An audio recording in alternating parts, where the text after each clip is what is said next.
ನಾನಾರು ಕಶ್ಯಪ ಬ್ರಹ್ಮನ ಮಗ, ದಿತಿಗರ್ಭ ಸಂಜಾತ, ಚತುರ್ಮುಖ ಬ್ರಹ್ಮನ ಮೊಮ್ಮಗ.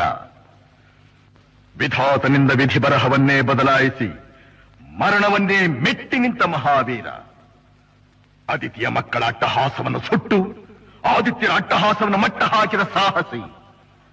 ಅತಳ ಬಿತಳ ಸುತಳ ರಸಾತಳ ತಳಾತಳ ಮಹಾತಳ ಪಾತಾಳಗಳನ್ನು ಪಾದದಡಿಯಲ್ಲಿ ತುಳಿದಿಟ್ಟ ಪರಾಕ್ರಮಶಾಲಿ.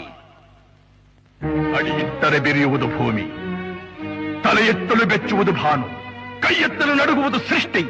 ಚತುರ್ಮುಖನ ಸೃಷ್ಟಿಯೇ ನನ್ನ ಆಜ್ಞೆಯನ್ನು ಪಾಲಿಸುತ್ತಿರುವಾಗ ಯಕ್ಕಶ್ಚಿತ್ ನನ್ನ ಮಗ, ನೋ ಜನ್ಮ ಕೊಟ್ಟ ಮಗ, ನನ್ನ ವಂಶವನ್ನೇ ಬೆಳಗಬೇಕಾದ ನನ್ನ ಕುಮಾರ, ನನ್ನ ಆಶಾ ಜ್ಯೋತಿಯಿಂದ ಎಂದು ನನ್ನ ಮನಸ್ಸಿಗೆ ನೆಮ್ಮದಿಯಿಲ್ಲವೆಂದರೆ ಛೀ, ಇದೊಂದು ಬದುಕೆ, ಇದೊಂದು ಜನ್ಮವೇ, ಎಂತಹ ದುರ್ವಿಧಿ, ಇದೆಂತಹ